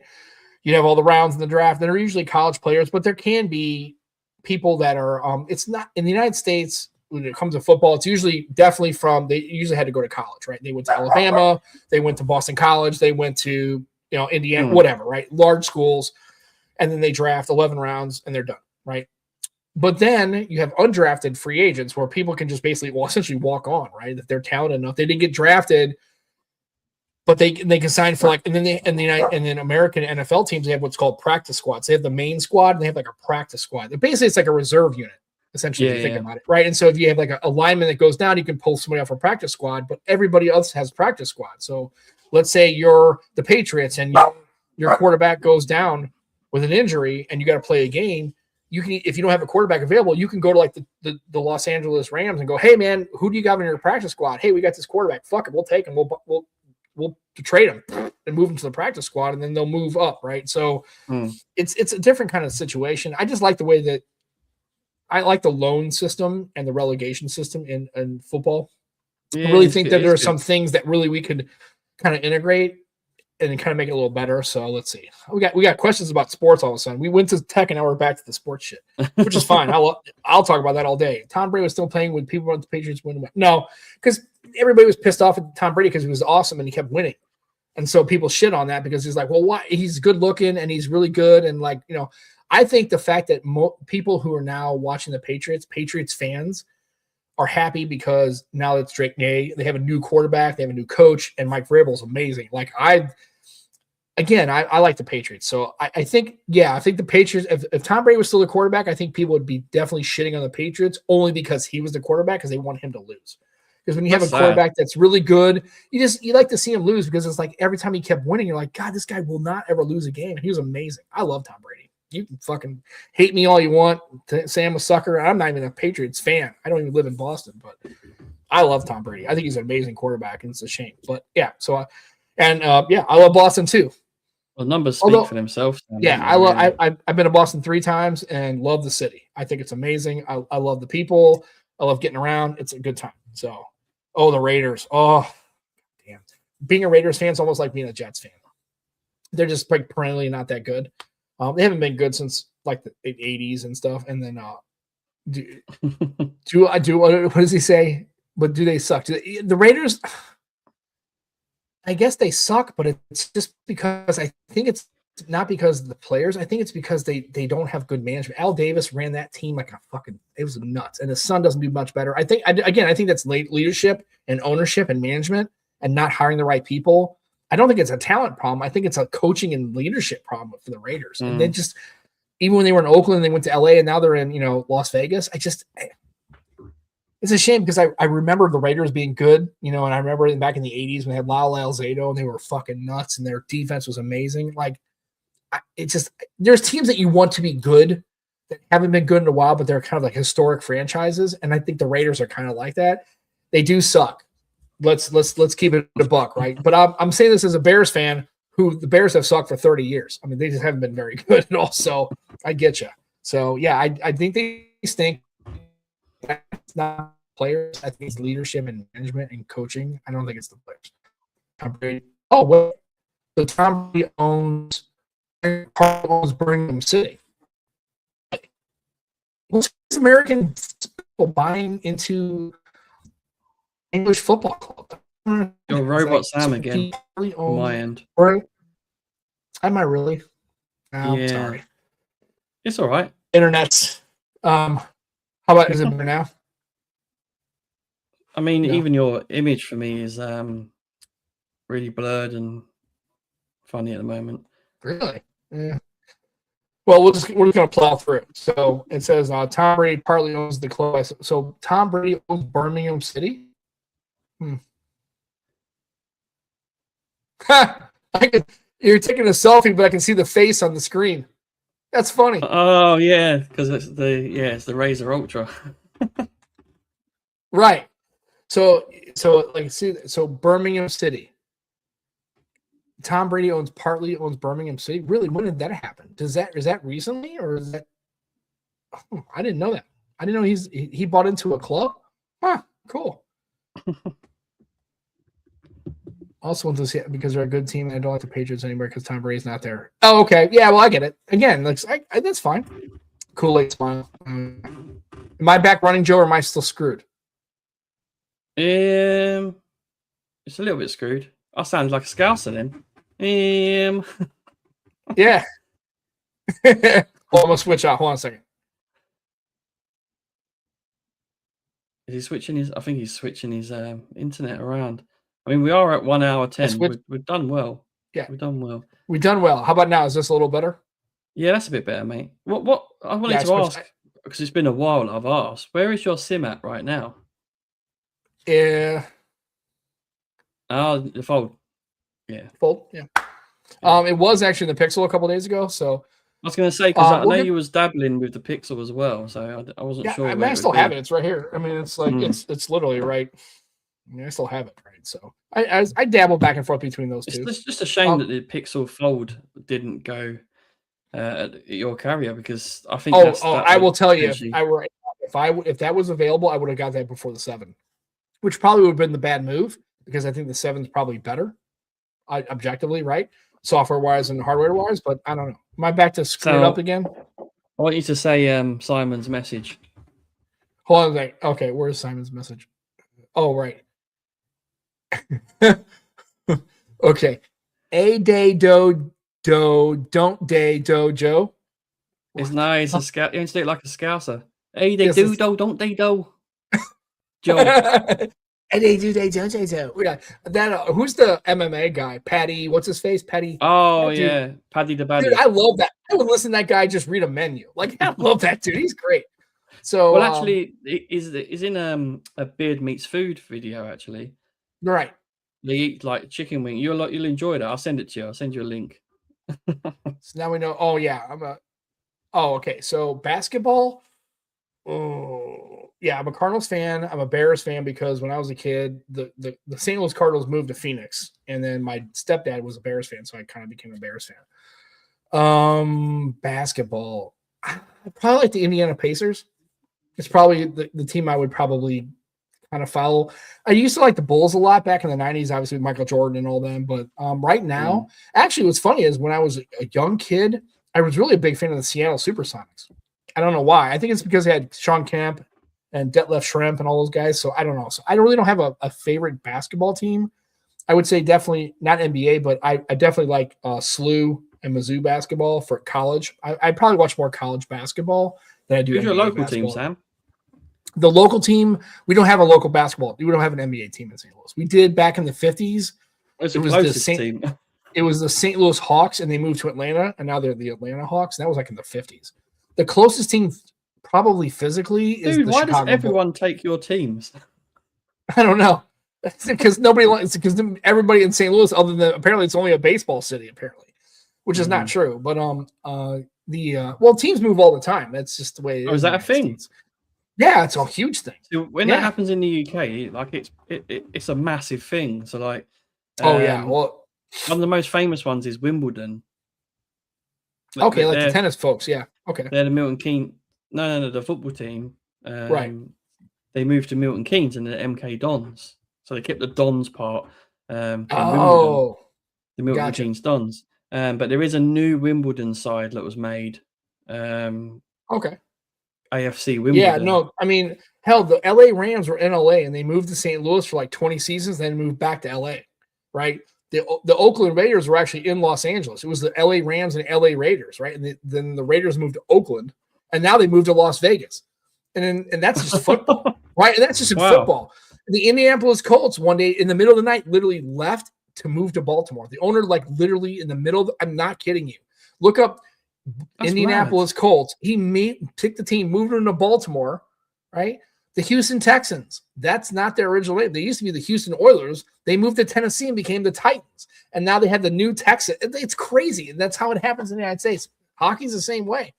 I hate that. I've got to say, I hate that. I know. It's just, yeah. And then you had like the Winnipeg Jets. They moved, right? They moved. And then now they have the Winnipeg Jets again. And then the Hartford Whalers, like the Quebec Nordiques moved to Colorado, and now they're, the Quebec doesn't even have a team.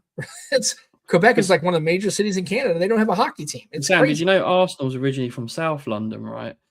Okay. And this is why the Arsenal-Tottenham rivalry is there, because Arsenal moved to North London, and we was more successful, and we still are. But yeah, I mean that's as big as a move gets, really, moving from South London to North London. Like, still London though. Well, and then even in St. Louis, back in the early days, like in the 40s, there were the St. Louis Cardinals and the St. Louis Browns. The St. Louis Cardinals were in the National League. The St. Louis Browns were in the American League team, right? And that's and then you have the Chicago White Sox and Cubs right now. They have two teams in the same city with different leagues, right? Well, the Browns moved to Baltimore and became the Baltimore Orioles. So the Baltimore Orioles are actually the original St. Louis Browns from like the 50s, right? And so the Cardinals stayed and the Browns left. Mad. It's just crazy, right? And then like hockey when you look does at the history of teams, you can see that they've gone like. The Milwaukee Braves moved to Atlanta and became the Atlanta Braves, right? And then the Milwaukee Brewers. Like, it's crazy how teams just leave and move and shift cities. And I mean, hell, it must be devastating as a fan, though. Like you. Oh God, yeah. Especially if you're a fan of like the Oakland A's, that's a baseball team. They were in Oakland for all these years. Well, they moved to Las Vegas because everything's in Las Vegas. Las Vegas has a football team, the Las Vegas Raiders, the old Oakland LA Raiders, right? They moved twice. Then you have the hockey, the Vegas Golden Knights, which was actually an expansion team. They didn't move; they just decided to create a team. And now they have the Las Vegas Athletics, essentially, out of the baseball team, right? So there they have everything, and it's like Vegas is a big city now. And then, so it's crazy, and that happens a lot in the United States as far as professional teams moving cities. That happens a lot more than. Now I think about it, it happens a lot more than it should probably. Yeah, I'm not a fan of that. I'm not a fan of it, I gotta say. Yeah. Same thing happens when Wasp rugby team moved from London, because I used to support London Wasps. And they moved to Country, and then they moved to Coventry, and then they moved to Essex. So they moved twice. Okay. Oh. Yeah, see that doesn't normally happen. Formerly Woolwich Arsenal. Woolwich Arsenal. Woolwich? Okay. Yeah. Woolwich, yeah. But we don't learn. Yeah, it's crazy. Deviated massively from well, we're back to sport, which I'm okay with because I can talk sport. We're a good sport. We're a good sport. Yeah, professional that's teams. That's what our fans. As if you're fans, if that's what the people in the chat want.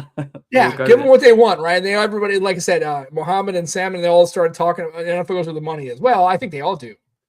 American sports. Fulham. There's Fulham as well to that list, Simon. Yeah. So I think that's just not the NFL, Ron. I think they all do it now, especially NHL, which is not goes really where the money is. Yeah. Yeah. I mean, Supersonics moved to what I think the Seattle Supersonics moved to Oklahoma City, became the Thunder, right? So they don't have professional basketball in Seattle, right? So that's what it happens in every sport. Yeah, the Buffalo Braves became the Clippers, right? And the Clippers suck, and they should have stayed in Buffalo because this blows my mind. Like this many moves, like wow. Oh. You should do yourself a favor. Just go to Google and do every NBA, NBA. Oh no, let's go NFL teams in the last 30 years that have moved cities by professional American sports in 30 years. Who's moved where and how? And I guarantee it will blow your mind how many teams have moved in the last 30 years across all four. In the United States, it's NFL, NBA, Major League Baseball, and National League Hockey, right? Those are the four sports, the four major sports. Look at those for the last 30 or 40 years and see how many teams have moved and closed and canceled and shifted cities. It will blow your mind away how much has happened in the last 30 years. Just moving. I don't know how that's allowed. Like it's because the owners vote on it. So if a team says, "Hey, we're not getting any revenue or we're not getting attendance or whatever," like Oakland A's, the Oakland A's haven't been good since the 90s, so their attendance was poor. I mean, to be fair, it's kind of like a snowball, right? It's a self-fulfilling prop, right? So the team's not very good, so people stop going because they're not very good. They're not very competitive. Yeah. So because they aren't going, they can't get players because they don't have revenue.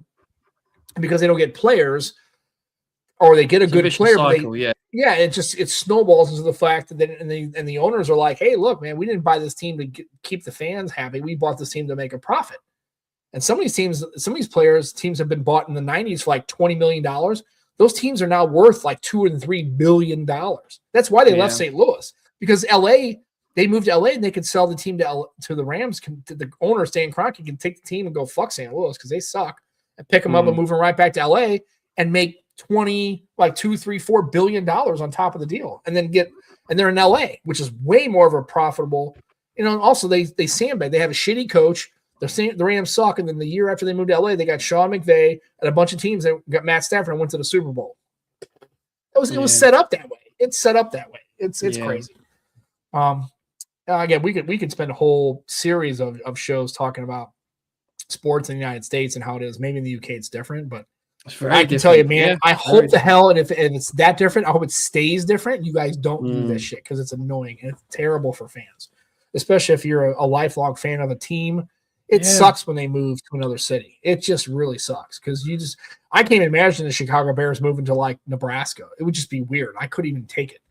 So even when I moved stadium from Highbury, it's literally round the corner. And I was really pleased to see that. Like literally, you could walk to the old stadium. And actually the East Stand's listed, so that still looks the same as it used to look. That's cool. Yeah. That's cool. I'll have to show you this stuff one day. So yeah, I mean, we got a lot of going on in the sports world. Obviously, Super Bowl Sunday. If you want to watch, that's cool. If you don't, that's cool too. And then we got the Pixel 10a that's coming out this month. The trifold. If you happen to buy one, then you'll get one. If not, you'll wait. Unpack's the 25th of Feb, is it?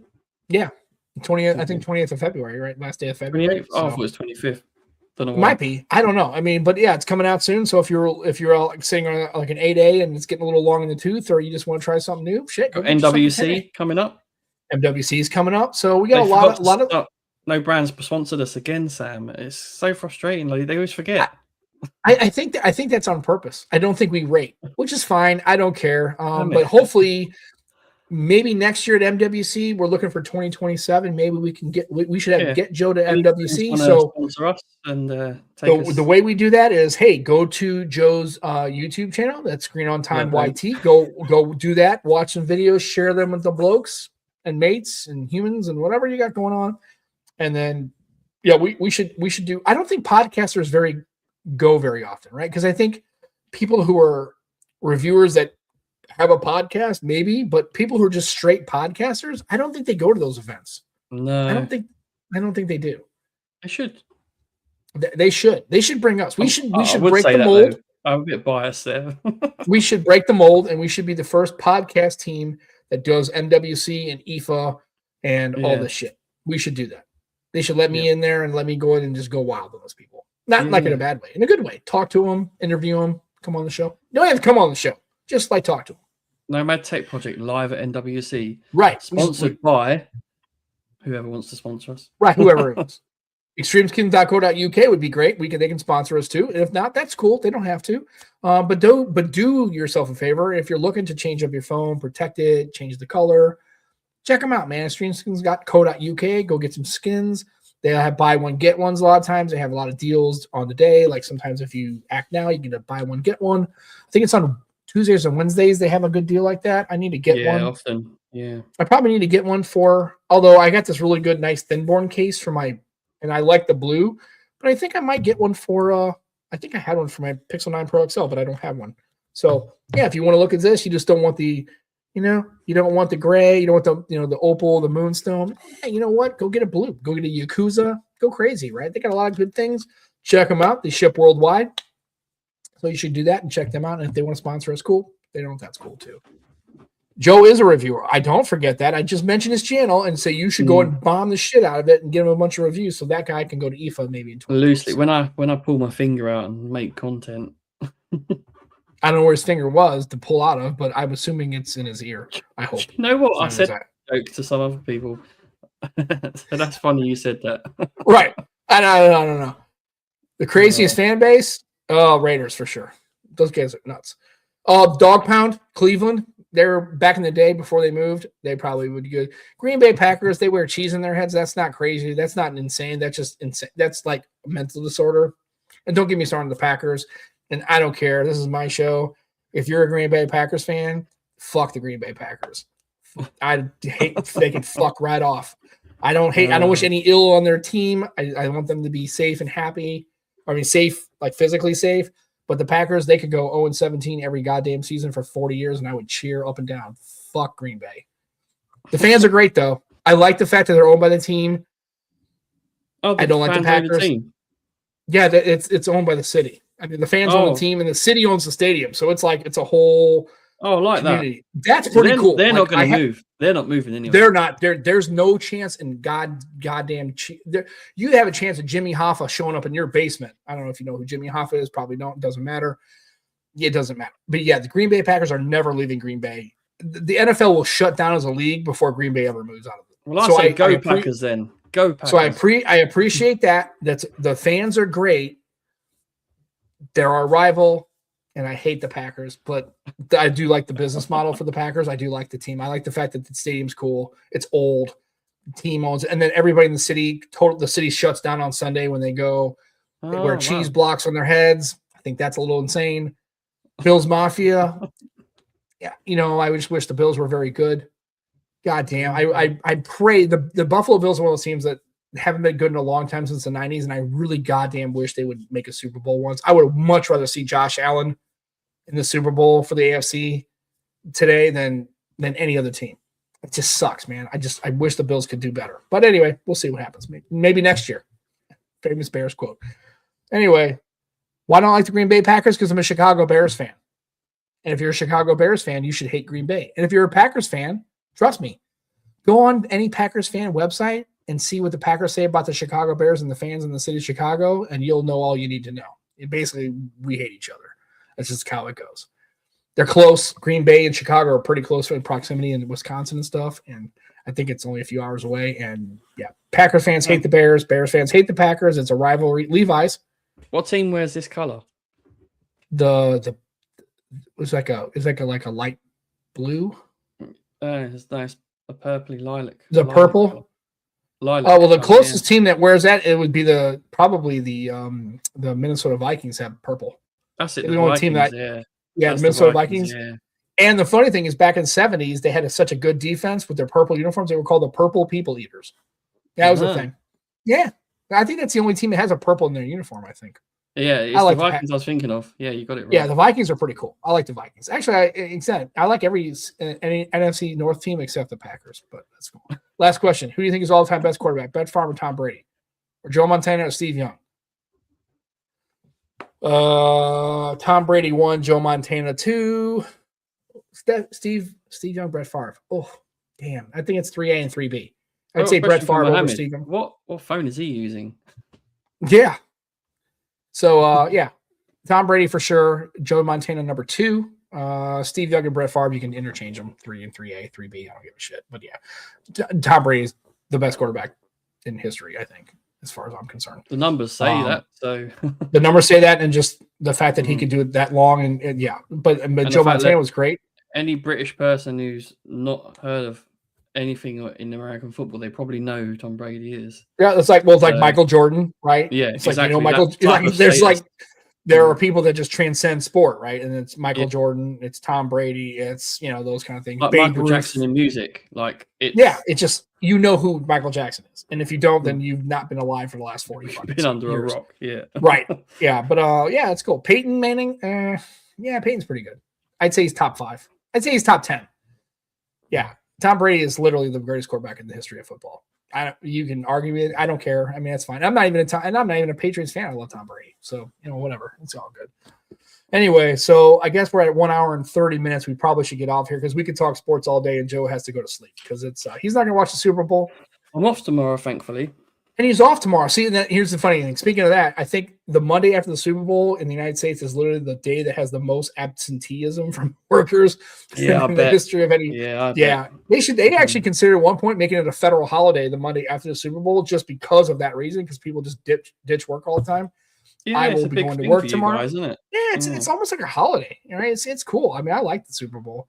Obviously, a lot of people watch the commercials. It's kind of, Bad Bunny is doing the. Yeah, I see that. Yeah, well, I don't even know. Honest to God, I've never heard a song he has ever made. I don't listen to the radio either that much. But I'm kind of excited to see kind of what he does because I know I think he's Puerto Rican, which is kind of cool. So it's cool. I mean, it's kind of a big event. And even if your team's not in the Super Bowl, obviously Luis's is, so he'll have a reason to cheer. But for people like me, don't have an interest in either one of the teams, it's still a fun time, and it's kind of like an American tradition to watch the Super Bowl and all that stuff. So the commercials are cool.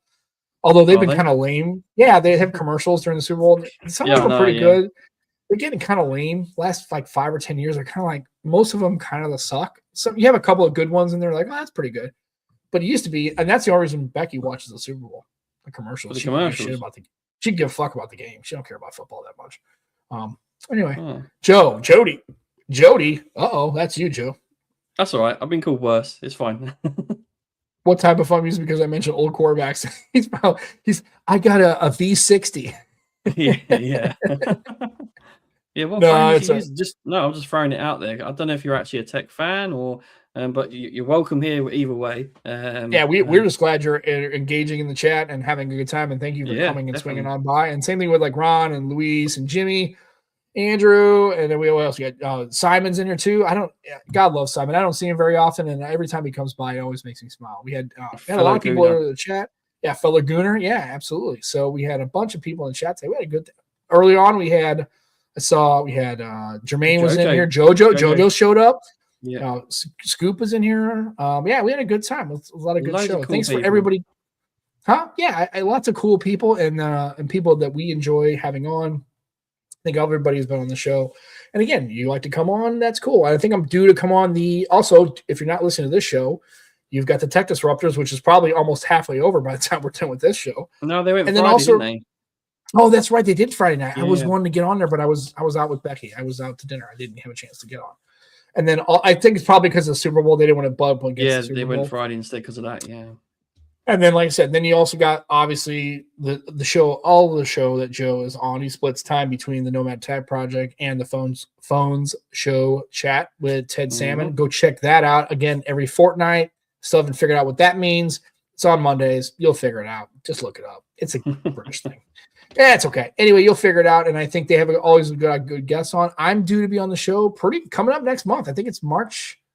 I think it's in the 12th. March. I can't remember. Well, let's see. March is I think the 2nd. Yeah, that's the Monday night. We have to talk about that too, because remember, I'll be at work still when they go off, because I'll have to take a day off early out. It's just fine. I'll be working from home that day. It's fine. But yeah, I think it's March 2nd, I believe, is going to be my time on the phone show chat, and I am super, super looking forward to it. I may have gone on the MeWe group and say it was going to be the best show.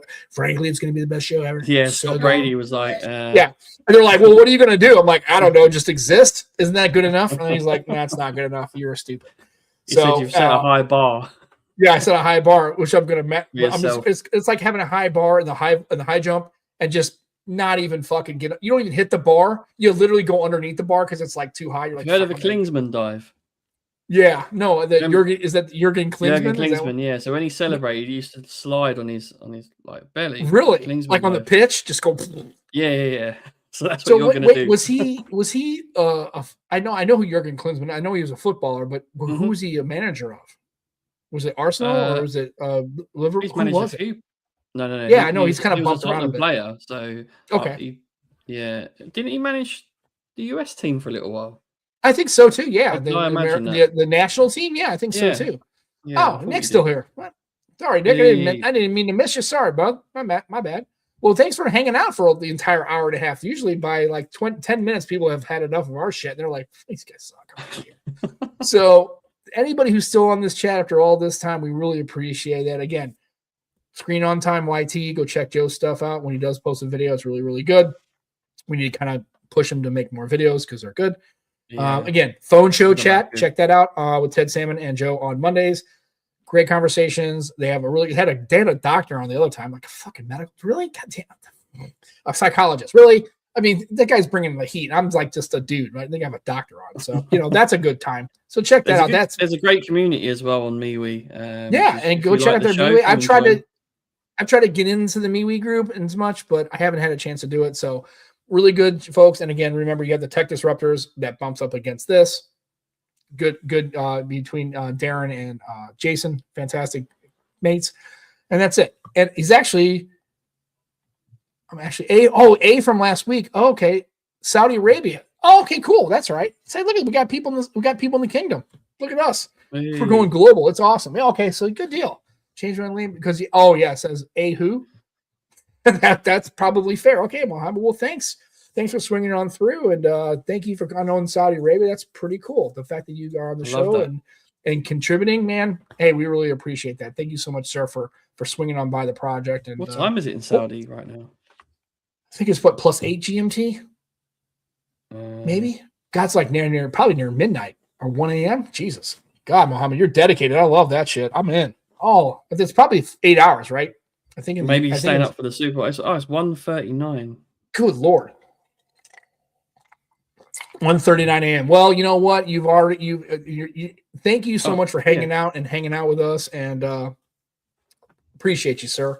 So thank you for so now we're covering most continents except Antarctica and probably South America. That's okay. We're getting there. It's going to take time. We might be 35 years from now, but hey, at this point we're growing. We're worldwide, baby. We're worldwide. So again, from Mohammed in Saudi Arabia and the rest of the crew in the UK and other people listening, we really appreciate you swinging on by for this episode of the Nomad Tech Project. So we're going to sign off, and Joe's going to get some sleep. Might watch a little bit of Super Bowl. I would be watching the Super Bowl. Go Seahawks. It'll be my first one. You know, I've never. Just watch part of it. Even if you watch the first quarter, that'd be pretty good. That's when all the good commercials are anyway. That first quarter is the good commercials. The quality of play might not be very good, but I think this one's going to be a good match. I think they're going to come out firing. It's going to be a good match. I think you'll like it. You watch the first quarter and see if you can get through it before you fall asleep and see how it goes. So Joe's going to watch some Super Bowl. I'm going to do that too. And then again, we'll be back next Sunday on the Nomad Tech Project. Don't have a guest lined up, so we'll see what goes on with that. And we have Andrew on the show. We might reach out to some more guests. We haven't had we actually haven't had Jermaine on in a while. See if he's available. I know he's quite busy with all his other work. So we appreciate you. And one last comment from Mohammed. He comes with a really good vibes. And Joe, you, of course, and okay, fantastic. Well, I appreciate that. Good vibe. We have a good vibe. We may not be the most knowledgeable human beings on all the phone stuff, and we might sometimes talk out of our butts because we just don't want to research this stuff. But at least we try to have a good time. So, and again, Jimmy, peace out, sir. We will see you later. And we will go ahead and we'll wrap it up. Joe, anything else before we end the day? Just made me think of, in Ace Ventura's talking with his butt. He's going, oh, yeah. That's me and you, Sam, on the podcast. That's us, just talking complete nonsense, utter stupidity. Anyways, so for myself, for Joe Hickey, thank you so much for tuning into the Nomad Tech Project with Sam and Joe. We will see you next Sunday. Be good to each other. Enjoy your tech because it's a lot of fun. You spend a lot of money on this shit. Try to enjoy it, right? And also, when you're out and about in the real world, don't leave your goddamn buggy in the middle of the aisle at the grocery store. Don't be that guy. Because you know what that is? If you do that, you're kind of a dick. So don't be a dick. And don't leave your buggy in the middle of the aisle and cause a bunch of chaos, right? So we will take care of you guys next Sunday on the Nomad Tech Project. See you. Have a good week. Enjoy your tech. Stay safe. And we will catch you next Sunday. Take care. Bye, everybody. Bye-bye.